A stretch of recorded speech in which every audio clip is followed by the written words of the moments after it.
የተከበራችሁ አድማጭ ተመልካቾቻችን እንኳን በድጋሚ ወደ ቻናላችሁ በሰላም መጣችሁ እያልን በአዳዲስ እንዲሁም ሰበር መደመጥም ጭምር ባለባቸው መረጃዎች ተመልሰናል። አብራችሁ እንድቆዩ በአክብሮት እየጋበዝኳቸው በዕለተ ትንሣኤ ረፋዱን በአዳዲስ መረጃዎችም ተመልሰናል። አብራችሁን ቆዩ። በቅድሚያም ወደ ዝርዝር መረጃዎቻችን እንሸጋገራለን።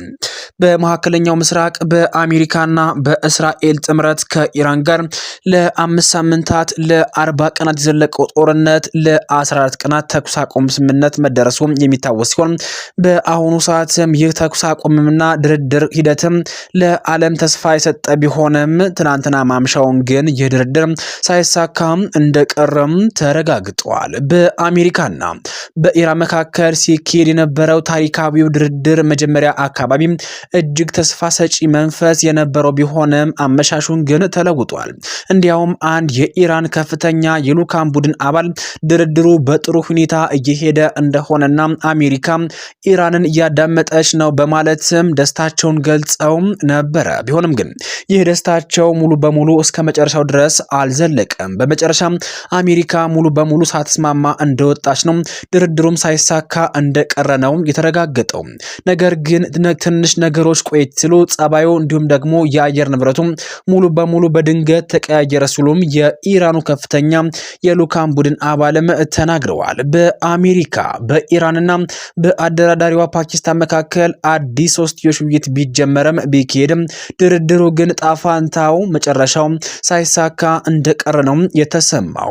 ከዚህ ጋር በተያያዘም በትናንትናው ዕለት ማምሻውን እንዲሁም ደግሞ ዛሬ ረፋዱን የተለያዩ የመረጃ ምንጮች እንዲሁም ደግሞ የአሜሪካ መንግስትና የፓኪስታን መንግስትም እንዲሁም የኢራን መንግስትም መግለጫ አውጥተዋል። እንደ ኢራን መንግስታዊ ሚዲያዎች ዘገባ ከሆነ ነገሮችም ወደ ኋላ የተመለሱትም አሜሪካ አሁንም የተጋነንና ከአቅም በላይ የሆኑ ጥያቄዎችን ማቅረቧን በመቀጠሏ ነው ብለዋል። በዚህ ውጥረት የተነሳ ድርድሩ ለተጨማሪ ቀናት ይራዘማል ወይም ደግሞ ልዑካኑ ምንም ሳይስማሙ ወደ የሀገራቸው ተመልሰው ተጨማሪ ምክክር ያደርጉም እንደሆነም እስካሁን ድረስ የታወቀ ነገር የለም ሲሉም የኢራን መንግስታዊ ሚዲያዎችም ዘግበዋል። ብዙዎቹም እንደሚዘግቡት ከሆነ ይህ ነገር የሚያመላክተው አሜሪካ ሁሉንም እኔ ልውሰድ ባይነት ካልተገታ በስተቀረም ይህ ዙር አሜሪካ አጠቃላይ ስምምነት ማዕቀፍ ላይ ለመድረስ ያላትን የመጨረሻና ወርቃማ እድል ሊሆን ይችላል ሲሉም ተንብየዋል። በአሁኑ ሰዓት ላይ ይህ ጉዳይ ዓለማችን እያነጋገረ እንደቀጠለ ነው። ከዚህ ጋር በተያያዘ ኢራን ከአሜሪካ ጋር ወደ ድርድር የገባቸው እውነተኛ መፍትሄ ለማምጣት ሳይሆን ዋሽንግተን ለሰላም ምን ያክል ቁርጠኝነት እንደሌላት ለዓለም ለማሳየት ነው ሲሉ አንድ የኢራን ምሁርም ገልጸዋል። የኢስፋሃን ዩኒቨርሲቲ ምሁር የሆኑት ሞሐሰን ፋርካኒ ለአልጀዚራ እንደተናገሩት ከሆነ ኢራን ወደዚህ ድርድር የገባቸው በከፍተኛ ጥርጣሬና በተጨባጭ እውነታ ላይ ተመስርታ ነው ብለዋል።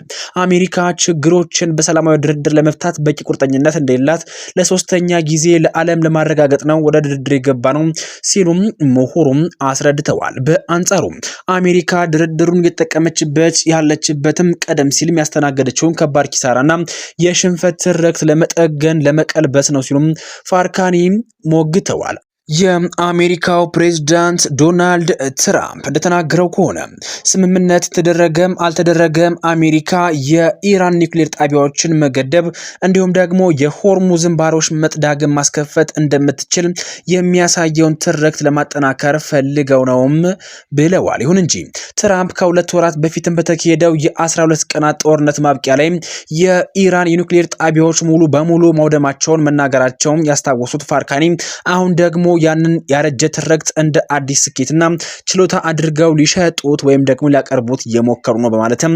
የአሜሪካን አካሄድ አጥብቀው ተችተዋል። እንዲሁም ደግሞ የፓኪስታኑ ምክትል ጠቅላይ ሚኒስትር አሻቂ ዳር በሀገራቸው ሲካሄድ ስለነበረው የአሜሪካና የኢራን ድርድር መግለጫ የሰጠ ሲሆን ሁለቱም ወገኖች ለተኩስ አቁም ስምምነታቸው ያላቸውን ቁርጠኝነት አክብረው ማስቀጠል ግድ ይለባቸዋል ሲልም አሳስበዋል። ሁለቱ ወገኖችም ለመላው ቀጠናው እንዲሁም ደግሞ ከዚያም ባሻገር ዘላቂ ሰላም ብልጽግና ለማምጣትም በሚያስችል አወንታዊ መንፈስ ወደፊትም እንደሚቀጥሉ ተስፋ እናደርጋለን ብለዋል ምክትል ሚኒስትሩ። ምንም እንኳን የኢስላማባዱ ድርድር ያለ ስምምነት ቢጠናቀቅም ፓኪስታን በቀጣዮቹ ቀናትም በአሜሪካና በኢራን መካከል ውይይትና ግንኙነት እንዲቀጥል ለማመቻቸት የድርሻዋን መጫወቷን አታቋረጥም ሲሉም አረጋግጠዋል። በተጨማሪም አሻቅዳር ሁለቱም ወገኖች ፓኪስታን ተኩስ አቁም ስምምነት ላይ ለመድረስ ያደረገቻቸውን ጥረት ማድነቃቸውን ጠቅሰው ለዚህም ምስጋናቸውን አቅርበዋል። አያይዘው ተፋላሚዎቹ ወገኖችም ዘላቂ ሰላም ለማምጣት በዚሁ በጎ መንፈስ እንደሚቀጥሉም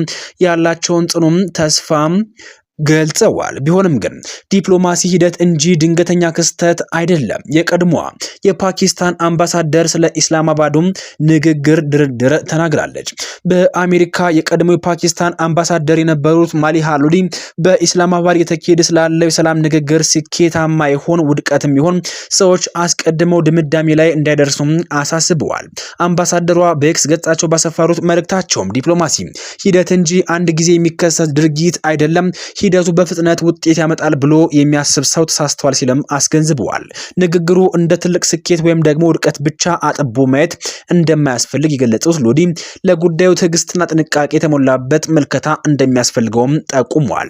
ይህም አሁን ላይ ያለውን የሀገራቱን ውስብስብ ግንኙነት ለመፍታት ረጅም ጊዜና ሂደት እንደሚጠይቅም የሚያሳይ ነው። በሆርሙዝ ወሽመጥ በኩል ከፍተኛ ውጥረት እንደነገሰ ተሰማ። እንዲሁም ደግሞ እያጸዳን ነው ሲሉም ዶናልድ ትራምፕ ተናግረዋል። ከዚህ ጋር በተያያዘ ኢራን ጥብቅ ማስጠንቀቂያም ሰጥታለች። የአሜሪካ የባህር ኃይል የሚሳኤል አጥፊ መርከቦቹን የሆርሙዝ ወሽመጥን በሰላም ማለፋቸውን የሀገሪቱ ባለስልጣናት ያረጋገጡ ሲሆን ይህ እርምጃ የነጻ የመርከብ ጉዞ ተልዕኮ አካል መሆኑንም ተገልጿል። ፕሬዚዳንት ዶናልድ ትራምፕ በሰጠው መግለጫም አሜሪካ ለዓለም ሀገራትም ወደታ ስትል በወሽመጡ ውስጥ የተጠመዱ የባህር ውስጥ ፈንጂዎችንም የማጽዳት ስራ መጀመሯንም ይፋ አድርገዋል። ትራምፕ አክለው የኢራን የባህርና የአየር ኃይል አቅም በእጅጉ መዳከሙና ፈንጂ የሚጥሉ ጀልባዎችን በባህር ግርጌ መቅረታቸውን በምጽአት ገልጸዋል። በሌላ በኩል ኢራን የአሜሪካ መርከቦችን ወሽመጡን አቋርጠዋል የሚለውን ዘገባ በሀገር ውስጥም ቴሌቪዥን በኩል ያስተባበለች ሲሆን ማንኛውም ያልተፈቀደ የጦር መርከብ ወደ አካባቢው ለመግባት ቢሞክር በ30 ደቂቃ ውስጥም ጥቃት እንደሚሰነዘርበት አስጠንቅቃለች። የኢራን መገናኛ ብዙሃን እንደሚሉት ከሆነ የአሜሪካ መርከብ ማስጠንቀቂያ ደርሷት ወደ ኋላ ተመልሳለች ቢሉም የአሜሪካ ባለስልጣናት ግን ምንም አይነት ማስጠንቀቂያም እንዳልደረሳቸውና መርከባቸውም ጉዟቸውን መቀጠላቸውን በመግለጽ የኢራን መረጃን አስተባብለዋል። የአሜሪካ ማዕከላዊ እዝ በበኩሉ በኤክስ ገጹ ባሰፈረው መረጃ የኢራኑ አብዮት ዘብ ያጠመዳቸው ፈንጂዎችን የማጽዳት ስራ መጀመሩን አረጋግጧል። የዩኤስ ፍራንክ ኢ ፒተርሰንና የዩኤስ ማይክል መርፊ የተሰኙ መርከቦችን በስኬት ወሽመጡ መሻገራቸውንም ተገልጿል። የአድሚራል ብራድ ኩፐር መግለጫ እንደሚያመላክተው ይህ ኦፕሬሽን ዓላማው ለዓለም አቀፍ የንግድ መርከቦች እንደተጠበቀ አዲስ መስመር በመክፈት የንግድ እንቅስቃሴውን እንዳይስተጓጎል ማድረግ እንደሆነም ገልጸዋል። ከፊል መንግስታዊ ሆነው የኢራኑ ታስምኒ የዜና ወኪል በፓኪስታን ኢስላማባድ ከአሜሪካ ጋር ሲካሄድ የነበረውን ድርድር ያለ ስምምነት መጠናቀቁን ባሳወቀበት ማግስትም የአሜሪካው ምክትል ፕሬዝዳንት ጄዲ ቫንስ በፓኪስታን ኢስላማባድ ከኢራን ልዑካን ቡድን ጋር ሲያደርግ የነበረውን ሰላም ድርድር ያለ ስምምነት መጠናቀቁን ተከትሎ ሀገሪቱን ለቀው እንደወጡም ተሰምቷል። ምክትል ፕሬዝዳንቱ ዛሬ ማልዳ ከ1 ሰዓት 10 ደቂቃ አካባቢ የመንግስት አውሮፕላናቸውን ተሳፍሮ ፓኪስታን ለቀው የወጡ ሲሆን ለስምምነቱ መክሸፍ ዋነኛ ምክንያትም ኢራን የኒውክሌር ጦር መሳሪያ የማልማት እቅዷን ለማቋረጥ ወደ ኋላ ለማፈግፈግ ፈቃደኛ መሆኑንም አስታውቋል። በመካከለኛው ምስራቅ ያለው ውጥረት በአሁኑ ሰዓት ላይ አይሏል። ምን የሚፈጠር ይመስላችኋል? ሁላችሁም ሀሳብ አስተያየታችሁን ኮሜንት ቦክስ ላይ አስቀምጡልን። ለአሁኑ በዚያ በቃን። ሰናይ ጊዜን ተመኘን።